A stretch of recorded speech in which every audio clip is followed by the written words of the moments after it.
नमस्कार मंडळी. मी शीतल माझ्या यूट्यूब चॅनलमध्ये सहर्ष स्वागत करत आहे. तर आजच्या भागामध्ये लग्नानंतर होईलच प्रेम यामध्ये असं दाखवलं आहे की पार्थ, काव्या, जीवा, नंदिनी पूजा झाल्यावरती ब्राह्मण काकांच्या पाया पडत असतात. तर ते म्हणतात की कायम सोबत राहा आणि सुखात राहा. तर त्यावेळेस ना मालिनी काकू आणि विक्रांत काका म्हणतात की तुम्ही असा का आशीर्वाद देता आहे?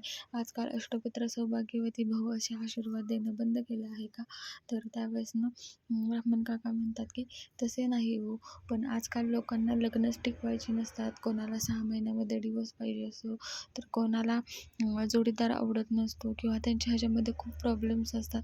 आजकाल लग्न म्हणजे एक फॅशन झालेली आहे.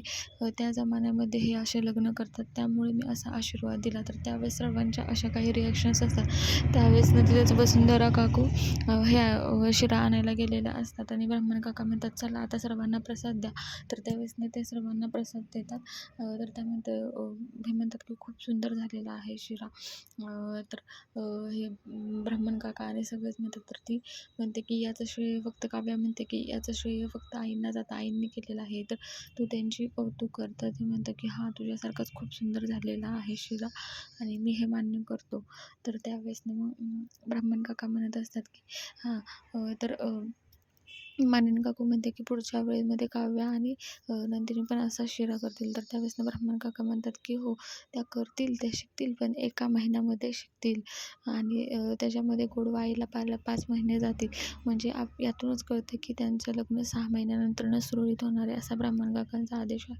तर ते म्हणतात की चला आपण आता पुढचा विधी उरकू, की चला मंगळसूत्र आपल्याला सरळ करायचं आहे. त्याच विधीसाठी खासी सत्यनारायणची पूजा ठेवलेली आहे. त्याची शेवटी विचारते की म्हणजे काय असतं? तर तो म्हणतो की आधी मुलींची लहान वयामध्ये लग्न व्हायची, मग त्याच्या वेळेस ना त्यांना कळायला लागतं, त्यावेळेसच ते मंगळसूत्र उलटं करतात.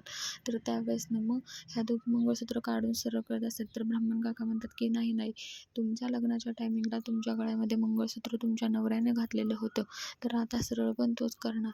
तर मग तो म्हणतो चल शिवा आणि पार्थ घ्या, तुमच्या बायका तुमच्या हातामध्ये मंगळसूत्र काढून देतील, ते तुम्हाला सरळ करून त्यांच्या गळ्यामध्ये घालावे लागतील. तर पार्थ काव्याच्या आणि जीवा नंदिनीच्या गळ्यामध्ये मंगळसूत्र घालतात आणि ते दोघे पण म्हणतात की चला आता मला काम आहेत, आम्ही जातो. तर त्यावेळेस ना ते डायरेक्ट आपल्याला कोर्टामध्ये दाखवलं आहे फॅमिली. इकडे जीवा नंदिनी घेऊन आलेला असतो आणि इकडे काव्या पार्थला घेऊन आलेली असते. तर ते म्हणतात की तुम्हाला डिवोर्स का पाहिजे? नक्की तुमच्या लग्नाला दिवस किती झाले आहेत? तर का इकडे काव्या म्हणत असते 2-3 महिने झाले असतील. ती म्हणते 1-2 का नक्की किती झाले ते सांगा. तर तो म्हणतो की 1 महिना 28 दिवस झाले. मग तुम्ही 1 महिना 28 दिवस तासच कंटाळला का? असे त्यांना बरेच प्रश्न विचारले जातात. तर ते म्हणतात की नक्की कारण काय आहे तुमचं डिवोर्स घ्यायचं? तर ते म्हणतं डिवोर्स घ्यायला पण कारण लागतं. ते म्हणतं हो, जोपर्यंत ठोस कारण आहे तोपर्यंत आपण डिवोर्स घेऊ शकत नाही. तर आणि इकडे नंदिनीला जीवाला पण सेम प्रश्न असतात. तर त्यावेळेस नंदिनी म्हणते की मला कंटाळलं. मग ते विचारतं की हे मानसिक त्रास देतात का? तुमचा मानसिक छळ करतात का? त्यामुळे तुम्हाला डिवोर्स हवा आहे का? तर ते म्हणते अहो असं काही नाही, ते खूप चांगले आहेत असं तसं. मग तुम्हाला डिवोर्स का पाहिजे आहे? तर मग ठोस काहीतरी कारण सांगा तुम्ही.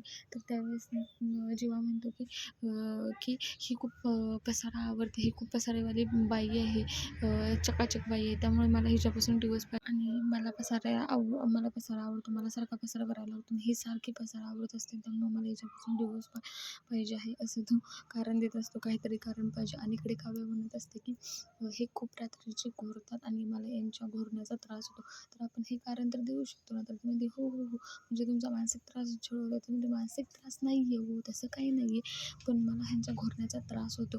तर ती म्हणते की माझा अभ्यास असतो, त्यामुळे मला यांच्यासोबत राहणं कठीण आहे, त्यामुळे मला डिवोर्स पाहिजे. तर बरं ते ठीक आहे म्हणते. आणि परत इकडे नंदिनी पण सेम म्हणते आता बघू काय होणार पुढे. आता आपण पुढे बघू यांचं प्रेम बहरतंय का यांनी डिवोर्स घेतात. जर तुम्हाला असे जर एपिसोड आवडत असतील तर माझ्या चॅनलला तुम्ही नक्की लाईक करा, शेअर करा आणि कमेंट करा. आणि याचा रिव्ह्यू मी शॉर्ट व्हिडिओमध्ये दिला आहे. उद्याच्या भागात भेटूया उद्या आपण. Bye bye.